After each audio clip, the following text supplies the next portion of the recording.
Okay, so why does the delay selector channel arise from this scenario? Here is the very simple scenario I presented in motion. So what we have is a receiver. Over here I model it as an infinite plane. A transmitter here. The transmitter is a point source of molecules. And a fluid medium that is infinite in this direction but terminates at D right here. So this particular setup is only so that I've used this in different work, and it's in this scenario, the first arrival time of the Brownian motion can be expressed in closed form. So there's nothing really magic about this. But what's going to happen is that I'm going to define a channel use as follows. So I've discretized time, so every t seconds, if I want to send a 0, then I do nothing. But if I want to send a 1, then I drop a molecule into the solution right at that transmitter point. So what's going to happen? If I want to send a 1, it's going to take a path that looks something like that. So this path is random, it's Brownian motion, and the arrival time is randomly distributed. So the next time I want to send a 1, there's some chance that it will take a more direct path to the receiver, and therefore a couple of things can happen. For instance, the red molecule can arrive at the same time as the black molecule, or even out of order. So this is as far as modeling is concerned, that's quite a challenging thing to deal with. But the issue is that our delay selector channel actually captures these random delays. So what's going on here is that we can see if the receiver is counting arrivals, then within a certain interval, if both of these arrive at the same time, then that's the random delay that all adds together that I explained to you. It turns out there are other channel models that behave in similar ways. Examples include the insertion-deletion channel, the black ball trapdoor channel, sometimes called the billiard ball channel, and there are also related channel models of magnetic recording. So if you don't know exactly where your record head is, it's possible that that bits will pile up into each other randomly. Okay, our main result is basically the following capacity bound. So bearing in mind my assumptions, the input is binary. What we're going to do is we're going to assume that the inputs are IID. So that's not necessarily capacity achieving. In fact, part of Lou's thesis that I'm not presenting here is in fact IID is not capacity achieving. But assuming we want the IID capacity, then the IID capacity is bounded by this expression. So what's going on here? Px, this is IID binary input, so Px is the probability of releasing a molecule in a given interval. So you'll notice that the only other parameter in that expression is this rho sub phi. And that's given by this. It's strictly a function of the channel parameters Qj. So this rho sub phi gives one an idea of channel quality. So in other words, not only would we express a capacity bound in closed form, but we've expressed it in terms of basically some kind of channel quality parameter, rho sub phi.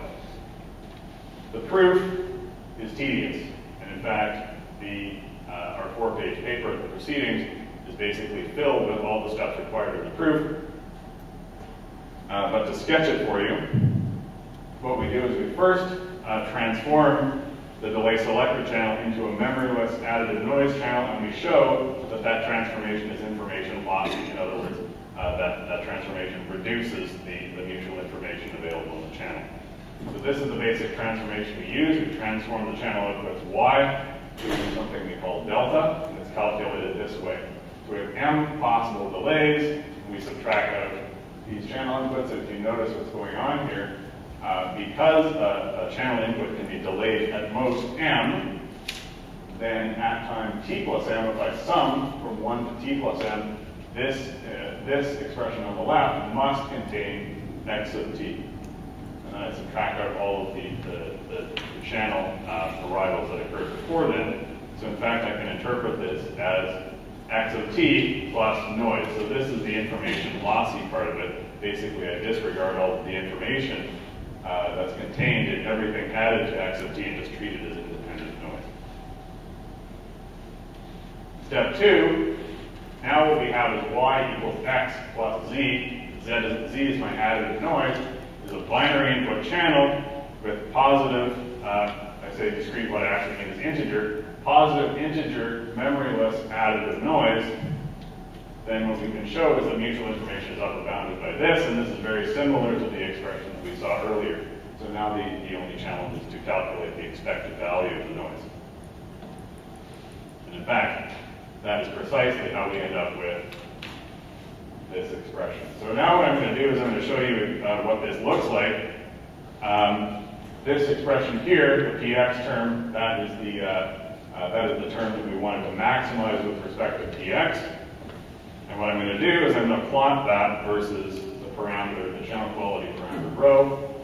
This is what it looks like. So this is many, many, many superimposed curves for each value of px. So basically what I do is I change the value of px, plot them all on the same plot, and what we can see is that if we take the max over px, that's basically the upper line that bounds everything. So this is basically what our result looks like. Now I will just comment, firstly, this bound is likely to be very loose, because down here at 0, we should expect that the bounding capacity should be close to 1. And in fact, it's somewhere around just a little more than 0.5. However, we've noticed since submitting the paper that there are ways to optimize the bound, and in a future submission, probably a journal submission, we're going to find the ways that optimize the bound and will hopefully close the gap to the true IID capacity. So, once again, this is part of a new and emerging body of research that I'm very excited to be involved with. If you want to see all of my work in this field, go to molecularcommunication.ca, and any other details that you'd like to know more about, please feel free to contact me. Thank you.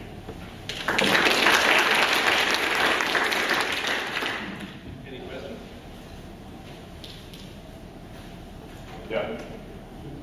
So the lease are selected independently? Yes. You mentioned you could generalize it because have correlation levels. Sure. What would be the physical mechanism? I think your model is the right one. So it's the right one for my particular application. So Brownian motion, it's fair to assume that independent molecules propagate independently. But if we're going to adapt this to different scenarios, for instance, time and jitter in magnetic recording, it would be fair that those delays might be correlated. Or, for example, a pathway wireless, those delays would be correlated.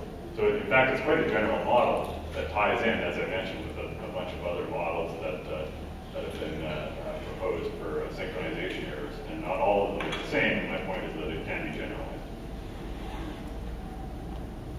Any questions? Yeah. Any bacteria use key? Okay, so is it the phase information that's important? That's a really good question. The short answer is I don't know. What we're doing here, there's basically two sides of this research. The side that I'm looking at is saying, okay, if molecular communication is a solution to the nanoscale communications problem, then how can we as engineers exploit that? So in other words, this is, if you like, inspired by bacteria. The other side of it, which is also fascinating and potentially very rich, is can we use information theory to understand what biological communication is all about? Now, the implications of that are quite staggering. So, if you agree that Shan's theorem is a fundamental law of the universe, then biological communication, in other words, communications among cells and bacteria, should also obey it. So, therefore, it should be possible to make testable predictions about biological systems based on information theory. I'm aware of a few people who are actually working on that question, but it's extremely early days. And the problem is that it's very tough for electrical engineers like us to get time in a biological lab. I mean, we can sit here and postulate theories all we want, but until we get into the lab and start testing them in actual wetware, that's when we'll actually start answering those questions. But so this is the inspired by problem, which is easier for guys like me to do. The other side is probably more earth-shattering, if you like, but it's harder because you need access to the lab.